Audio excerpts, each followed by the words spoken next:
আজকে আমাদের এখানে ভোট ছিল, তো আমি তো ভোট দিয়ে আসলাম। তা তোমাদের ভোট কবে? মানে এক এক দিন এক একটা জায়গায় ভোট হচ্ছে। তো যেটা বলার ছিল, ভোটটা কিন্তু আমাদের গণতান্ত্রিক অধিকার। ভোটটা কিন্তু সবাই দেবে, ভোট মিস করা যাবে না। আর যারা আমাদের বয়স্ক আছে তাদের টেক কেয়ার করে নিয়ে যেও।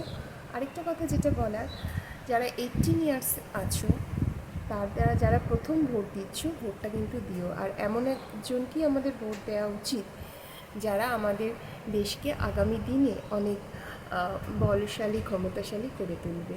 সুতরাং প্রচারে কান দিও না, যেটা তোমার মন থেকে আসে এমন কাউকেই ভোট দিও।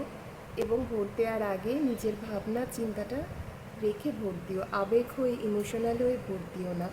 কারণ এক একটা ভোট কিন্তু আমাদের ফিউচারটা গড়বে, আমাদের দেশের ভবিষ্যৎটা গড়বে। সুতরাং এমন কাউকে ভোট দিও যাকে ভোট দিলে আমাদের দেশ আরও উন্নত হবে। কেমন?